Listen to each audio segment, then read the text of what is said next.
تم پرندوں سے دل بہلایا کرو۔ سپاہ گیری اس آدمی کے لیے ایک خطرناک کھیل ہے جو عورت اور شراب کا دل دادا ہو۔ یہ الفاظ سلطان صلاح الدین ایوبی نے اپنے چچا زاد بھائی خلیفہ صالح کے ایک امیر سیف الدین کو کہے تھے۔ ان دونوں نے صلیبوں کو درپردہ اور زر و جواہرات کا لالچ دیا اور سلطان صلاح الدین ایوبی کو شکست دینے کی سازش کی تھی۔ صلیبی یہی چاہتے تھے۔ انہوں نے حملہ کیا۔ صالح اور سیف الدین نے ان کی مدد کی۔ صلاح الدین ایوبی نے ان سب کو شکست دی۔ امیر سیف الدین اپنا مال و متاع چھوڑ کر بھاگا۔ اس کی ذاتی خیمگاہ سے رنگ برنگے پرندے، حسین اور جوان رقصائیں اور گانے والیاں اور ساز اور شراب کے مٹکے برآمد ہوئے۔ صلاح الدین ایوبی نے پرندوں کو، ناچنے گانے والیوں کو اور ان کے سازوں کو رہا کر دیا اور امیر سیف الدین کو اس مضمون کا خط لکھا: تم دونوں نے کفار کی پشت پناہی کر کے ان کے ہاتھوں میرا نام و نشان مٹانے کی ناپاک کوششیں کی، مگر یہ نہ سوچا کہ تمہاری یہ ناپاک کوششیں عالم اسلام کا بھی نام و نشان مٹا سکتی تھیں۔ تم اگر مجھ سے حسد کرتے ہو تو مجھے قتل کرا دیا ہوتا۔ تم مجھ پر 2 قاتلانہ حملے کرا چکے ہو، دونوں ناکام ہو کر، اور ایک کوشش کر کے دیکھ لو، ہو سکتا ہے کامیاب ہو جاؤ۔ اگر تم مجھے یقین دلا دو کہ میرے سر میرے تن سے جدا ہو جائے تو اسلام اور زیادہ سر بلند ہو جائے گا، تو رب کعبہ کی قسم میں اپنا سر تمہاری تلوار سے کٹوانا اور تمہارے قدموں میں رکھنے کی وصیت کروں گا۔ میں صرف تمہیں یہ بتا دینا چاہتا ہوں کہ کوئی غیر مسلمان کا دوست نہیں ہو سکتا۔ تاریخ تمہارے سامنے ہے، اپنا ماضی دیکھو۔ شاہ فرینک اور ریمانڈ جیسے اسلام دشمن تمہارے دوست اس لیے تھے کہ تم نے انہیں مسلمانوں کے خلاف جنگ میں اترنے کی شہ اور مدد دی تھی۔ اگر وہ کامیاب ہو جاتے تو ان کا اگلا شکار تم ہوتے، اور اس کے بعد ان کا یہ خواب بھی پورا ہو جاتا کہ اسلام صفحہ ہستی سے مٹ جائے۔ تم جنگجو قوم کے فرد ہو۔ فن سپاہ گیری تمہارا قومی پیشہ ہے۔ مسلمان اللہ کا سپاہی ہے، مگر ایمان اور کردار بنیادی شرط ہے۔ تم پرندوں سے دل بہلایا کرو۔ سپاہ گیری اس انسان کے لیے ایک خطرناک کھیل ہے جو عورت اور شباب کا دل دادا ہو۔ میں تم سے درخواست کرتا ہوں کہ میرے ساتھ تعاون کرو اور میرے ساتھ جہاد میں شریک ہو جاؤ۔ اگر یہ نہیں کر سکو تو میری مخالفت سے باز آ جاؤ، میں تم کو سزا نہیں دوں گا۔ اللہ تمہارے گناہ معاف فرمائے۔ دوستو، اگر آپ چینل پر نئے ہیں اور کون کیا ہے چینل سبسکرائب نہیں کیا تو چینل سبسکرائب کریں اور بیل آئیکن پہ پریس کریں۔ ویڈیو کو لائک اور شیئر کریں۔ سلطان صلاح الدین کے ہاتھوں جو مال غنیمت لگا، اس کا کوئی حساب نہیں تھا۔ جنگی قیدی بھی بے اندازہ تھے۔ سلطان نے تمام تر مال غنیمت 3 حصوں میں تقسیم کیا۔ ایک حصہ جنگی قیدیوں میں تقسیم کر کے ان کو رہا کر دیا، دوسرا حصہ اپنے سپاہیوں اور غرباء میں تقسیم کیا، اور تیسرا حصہ مدرسہ نظام الملک کو دے دیا۔ اس نے اسی مدرسے سے تعلیم حاصل کی تھی۔ نہ خود کچھ رکھا، نہ اپنے کسی جرنیل کو کچھ دیا۔ اس کا نتیجہ یہ ہوا کہ جنگی قیدی، جن میں بد سے مسلمان تھے اور باقی غیر مسلم، رہا ہو کر سلطان کے کیمپ میں جمع ہو گئے اور سلطان کی اطاعت قبول کی اور اپنی خدمات فوج کے لیے پیش کر دیں۔ ایوبی کی کشادہ ظرفی اور عظمت دور دور تک مشہور ہو گئی۔ اس سے پہلے حسب بن صباح کے پر اسرار فرقے فدائی، جنہوں نے یورپین مورخین نے قاتلوں کا گروہ لکھا ہے، سلطان صلاح الدین ایوبی پر دوبارہ قاتلانہ حملے کر چکے تھے، لیکن اللہ تعالیٰ نے اس عظیم مرد مجاہد سے بہت کام لینا تھا۔ دونوں بار ایک معجزہ ہوا جس میں یہ مرد مجاہد بال بال بچ گیا۔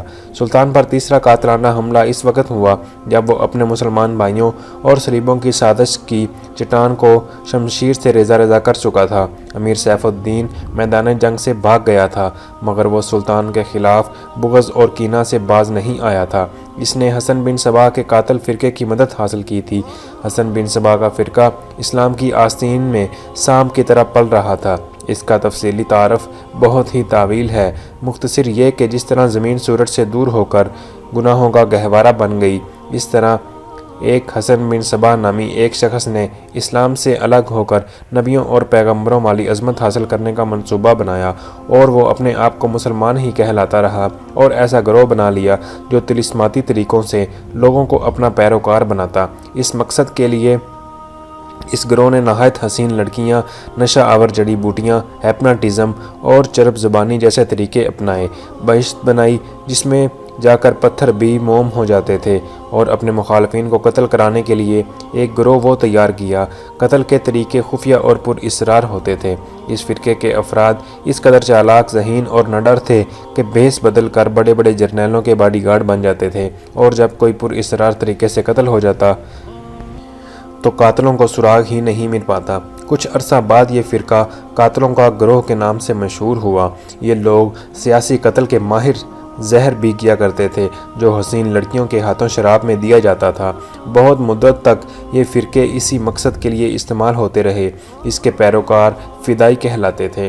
سلطان صلاح الدین ایوبی کو نہ تو لڑکیوں سے دھوکہ دیا جا سکتا تھا اور نہ ہی شراب سے۔ وہ ان دونوں سے نفرت کرتا تھا۔ سلطان کو اس طریقے سے قتل نہیں کیا جا سکتا تھا۔ اس کو قتل کرنے کا یہی ایک طریقہ تھا کہ اس پر قاتلانہ حملہ کیا جائے۔ اس کے محافظوں کی موجودگی میں اس پر حملہ نہیں کیا جا سکتا تھا۔ 2 حملے ناکام ہو چکے تھے۔ اب جبکہ سلطان کو یہ توقع تھی کہ اس کا چچا زاد بھائی الصالح اور امیر سیف الدین شکست کھا کر توبہ کر چکے ہیں، انہوں نے انتقام کی ایک اور زیر زمین کوشش کی۔ سلطان صلاح الدین اس فتح کا جشن منانے کی بجائے حملے جاری رکھے اور 3 قصبوں کو قبضے میں لے لیا۔ ان میں غازہ کا مشہور قصبہ تھا۔ اسی قصبے کے گرد و نواح میں ایک روز سلطان صلاح الدین ایوبی امیر جاول اسدی کے خیمے میں دوپہر کے وقت غنودگی کے عالم میں سستا رہے تھے۔ سلطان نے وہ پگڑی نہیں اتاری تھی جو میدان جنگ میں سلطان کے سر کو صحرا کی گرمی اور دشمن کی تلواروں سے بچا کر رکھتی تھی۔ خیمے کے باہر اس کے محافظوں کا دستہ موجود اور چوکس تھا۔ باڈی گارڈ اس دستے کا کمانڈر ذرا سی دیر کے لیے وہاں سے چلا گیا۔ ایک محافظ نے سلطان کے خیمے میں گرے ہوئے پردوں میں سے جھانکا۔ اسلام کے عظمت کے پاسبان کے آنکھیں بند تھیں اور پیٹھ کے بل لیٹا ہوا تھا۔ اس کے محافظ نے باڈی گارڈ کی طرف دیکھا۔ ان میں سے 3-4 باڈی گارڈ اس کی طرف دیکھا۔ محافظ نے اپنی آنکھوں بند کر لیں اور بند کر کے کھول لیں۔ ایک خاص اشارہ، 3-4 محافظ اٹھے اور 2-3 باقی باڈی گارڈ اور ان کو باتوں میں لگا لیا۔ محافظ خیمے میں چلا گیا اور خنجر کمر بند سے نکالا، دبے پاؤں چلا اور پھر چیتے کی طرح سوئے ہوئے سلطان صلاح الدین ایوبی پر جست لگا دی۔ خنجر والا ہاتھ اوپر اٹھا۔ عین اسی وقت سلطان نے کروٹ بدلی۔ یہ نہیں بتایا جا سکتا تھا کہ حملہ آور خنجر کہاں مارنا چاہتا تھا، دل میں یا سینے میں، مگر ہوا یوں کہ خنجر سلطان کی پگڑی کے بالائی حصے میں اتر گیا اور سر بال برابر جتنا دور رہا اور پگڑی سر سے اتر گئی۔ سلطان صلاح الدین بجلی کی تیزی سے اٹھا۔ اسے سمجھنے میں دیر نہیں لگی کہ یہ سب کیا ہے۔ اس سے پہلے 2 ایسے حملے ہو چکے تھے۔ اس نے اس پر بھی اظہار نہیں کیا کہ حملہ آور خود اس کے باڈی گارڈ کی وردیوں میں تھے، جسے اس نے خود اپنے باڈی گارڈ کے لیے منتخب کیا تھا۔ اس نے ایک سانس برابر بھی اپنا وقت ضائع نہ کیا۔ حملہ آور اپنا خنجر پکڑی سے کھینچتا رہا۔ ایوبی کا سر ننگا تھا۔ اس نے پھر بھرپور طاقت سے ایک گھونسا حملہ آور کی تھوڑی پر دے مارا۔ ہڈی ٹوٹنے کی آواز آئی۔ حملہ آور کا جبڑا ٹوٹ چکا تھا۔ وہ پیچھے کی طرف گرا اور اس کے منہ سے ہیبت ناک آواز نکلی۔ اس کا خنجر ایوبی کی پگڑی میں رہ گیا تھا۔ ایوبی نے اپنا خنجر نکال لیا تھا۔ اتنے میں 2 محافظ اندر آئے۔ ان کے ہاتھوں میں تلواریں تھیں۔ سلطان صلاح الدین نے انہیں کہا کہ وہ ان کو زندہ پکڑو، لیکن یہ دونوں محافظ سلطان صلاح الدین پر ٹوٹ پڑے۔ سلطان صلاح الدین نے ایک خنجر سے 2 تلواروں کا مقابلہ کیا۔ یہ مقابلہ 1-2 منٹ کا تھا کیونکہ تمام باڈی گارڈ اندر داخل ہو چکے تھے۔ سلطان صلاح الدین یہ دیکھ کر حیران تھا کہ اس کے باڈی گارڈ 2 حصوں میں تقسیم ہو کر ایک دوسرے کو لہو لہان کر رہے تھے۔ اسے چونکہ معلوم ہی نہ تھا کہ اس میں اس کا دوست کون ہے اور دشمن، سو وہ اس مارکہ میں شامل ہی نہیں ہوا۔ کچھ دیر بعد باڈی گارڈ میں سے چند مارے گئے، کچھ بھاگ گئے، کچھ زخمی ہو گئے، تو انکشاف ہوا کہ یہ جو دستہ سلطان صلاح الدین کی حفاظت پر مامور تھا، اس میں 7 فدائی تھے جو سلطان صلاح الدین کو قتل کرنا چاہتے تھے۔ انہوں نے اس کام کے لیے صرف ایک فدائی کو اندر خیمے میں بھیجا تھا۔ اندر صورتحال بدل گئی تو دوسرے بھی اندر چلے آئے۔ اصل محافظ بھی اندر چلے گئے۔ وہ صورتحال سمجھ گئے، سو سلطان صلاح الدین بچ گیا۔ سلطان صلاح الدین اپنے پہلے حملہ آور ہونے والے کی شارک پر تلوار رکھ کر پوچھا کہ وہ کون ہے اور اس کو کس نے بھیجا ہے۔ سچ کہنے پر سلطان نے اس کے ساتھ جان بخشی کا وعدہ کیا۔ اس نے کہا وہ فدائی ہے اور اس کو، جسے بعض مورخین نے گمتشگن بھی لکھا ہے اس نے بھیجا ہے، جو کہ ایک قلعے کا گورنر تھا۔ دوستو اگر آپ چینل پر نئے ہیں اور کون کیا ہے چینل سبسکرائب نہیں کیا تو چینل سبسکرائب کر لیں اور بیل آئیکن پہ پریس کر لیں تاکہ آپ کو مزید انفارمیٹیو ویڈیوز ملتی رہیں۔